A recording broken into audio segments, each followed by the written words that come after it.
लेकिन योगी के आने के बाद एक मांग उठी है।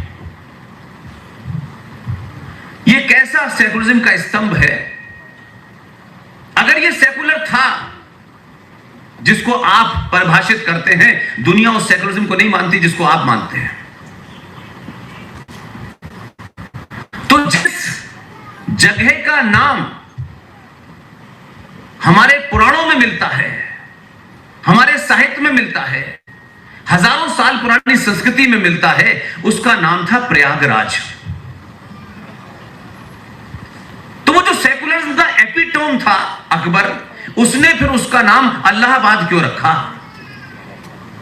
इस पे हमारी कभी चेतना नहीं गई है। आपने दबाव बनाया,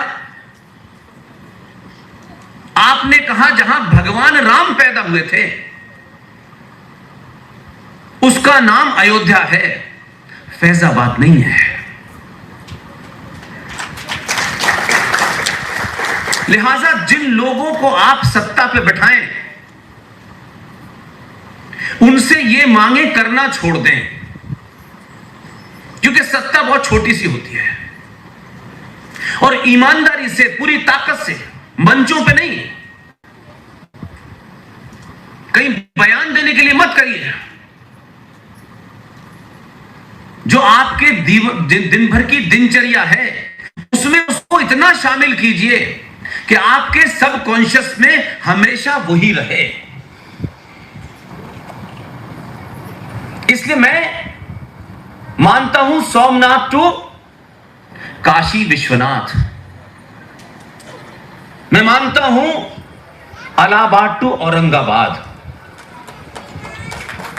अब हमने इलाहाबाद को प्रयागराज न सिर्फ बनाया, उसे स्थापित कर दिया।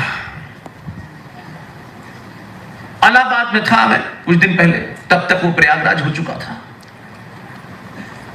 इसलिए इस शहर में जितने भी सनातनी राष्ट्रवादी हैं, वो अपने मन में एक संकल्प लें। सरकार कौन सी आएगी, कैसे आएगी, हमारी आएगी, उनकी आएगी, छोड़ दें और संकल्प लें कि हम जितनी भी एक दूसरे को पत्राचार करेंगे, एक दूसरे को बोलेंगे, चाहे पोस्टर छपवाएं, चाहे बैनर छपवाएं, हर जगह, हर दुकान पे जो सनातनी की है उस पे एक इस्लामिक आतंकी, जिहादी, आताताई, आक्रांता औरंगजेब का नाम नहीं होगा। इसलिए इसको मलट करके संभाजी महाराज होगा।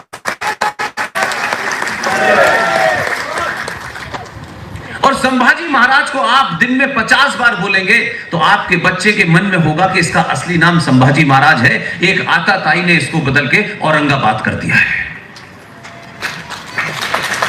ये आपके बीच में से जाना चाहिए, इसके लिए किसी पार्टी के पीछे मत पड़िए। मेरा मानना है पार्टियां पिछलग्गू होती हैं, पार्टियां कमजोर होती हैं।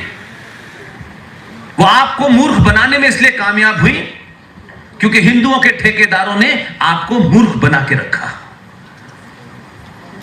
और यही कारण है कि आप अपने अंदर की उस शक्ति को कभी पहचान नहीं पाए। हिंदुत्व के नाम पे बड़े पाखंड होते हैं हमारे यहां। राजनीतिक स्वार्थ हिंदुत्व पे इतना हावी होता है कि गद्दारों के साथ जो इस देश की जड़ें हिलाने में, जो इस देश के 26/11 के मास्टरमाइंड हैं, उनके साथ भी सरकार बना लेते हैं। इसलिए सरकार में कौन जाएगा, कौन नहीं जाएगा, इसकी चिंता सनातनी हिंदू समाज को छोड़ देनी चाहिए। आप अपनी शक्ति को पहचाने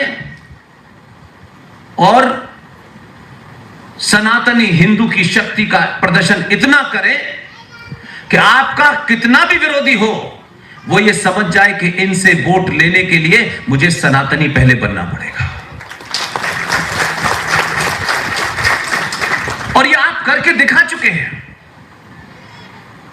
आप पिछले 70 सालों में यादव थे, ब्राह्मण थे, ठाकुर थे, कलवा पटेल, लौवा पटेल, ये दुनिया भर के जितने भी डिवीजन और विभाजन हो सकते हैं, ये सिर्फ बीमारी भारत के सनातनी हिंदुओं को थी। जैसे लोगों ने वोट दिया वैसे ही लोग आए।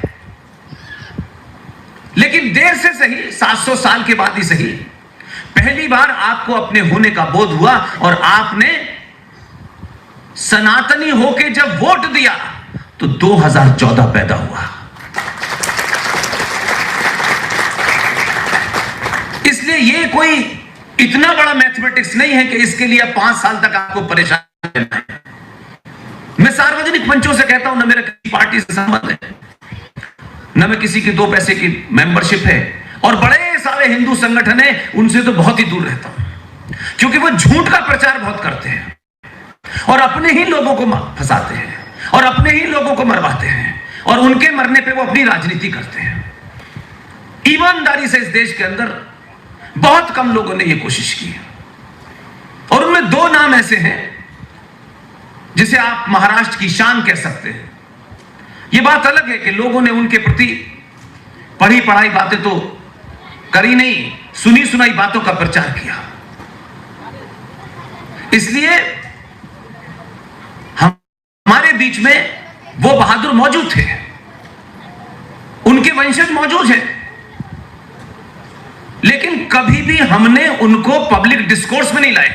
हां, राजनीतिक स्वार्थ के लिए कभी इसकी तस्वीर लगा देते हैं, कभी उसकी तस्वीर लगा देते हैं।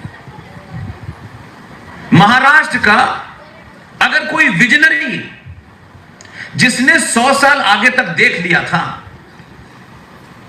लेकिन वो इलेक्शन की पॉलिटिक्स में शामिल नहीं था, जो वो कह गया वैसा वैसा हो रहा है, उसका नाम है स्वतंत्र वीर सावरकर। और सावरकर के हिंदुत्व को हिंदुओं ने उठा के फेंक दिया, क्योंकि उनके हिंदुत्व में उनकी दुकान नहीं चलती थी।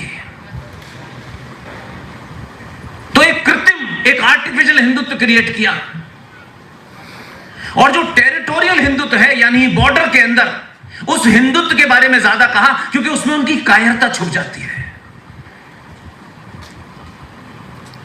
और महाराष्ट्र के सबसे बड़े नाम जो पूरे देश में बड़े इज्जत के साथ लिया जाता है, आज हिंदुत्व की बात होती है, हिंदू राष्ट्र की बात होती है, आज हम बात करते में शर्माते हैं, क्योंकि हमें सत्ता की दलाली के लिए किसी के साथ भी जाना है, इसलिए वो कहते में शर्माते हैं।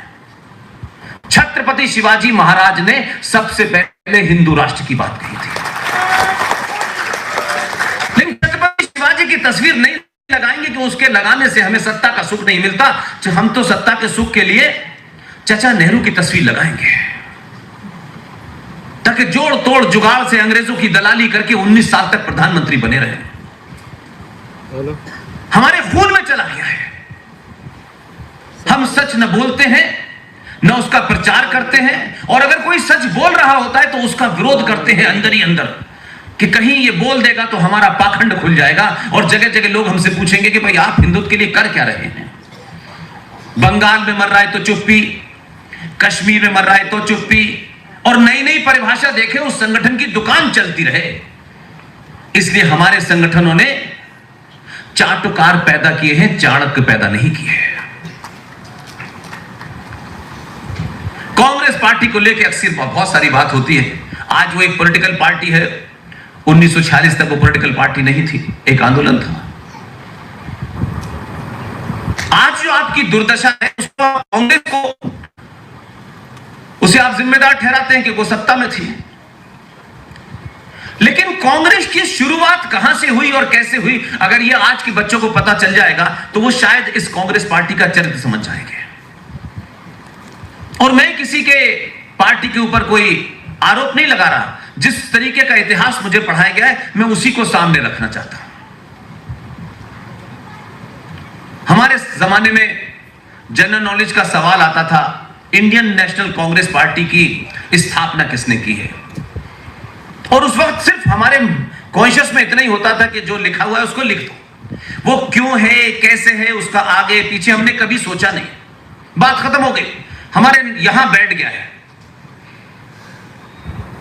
लेकिन आज इस संचार क्रांति के दौर में सब कुछ अवेलेबल है, और शायद आज हम ज्यादा आसानी से कनेक्ट कर सकते हैं, क्योंकि आपको संचार की इस क्रांति में किसी सरकार, किसी रेडियो, किसी दूरदर्शन पर निर्भर नहीं रहना है, क्योंकि संचार की इस क्रांति के अंदर दुनिया से आपके पास इंफॉर्मेशन आ रही है और वो भी फ्री।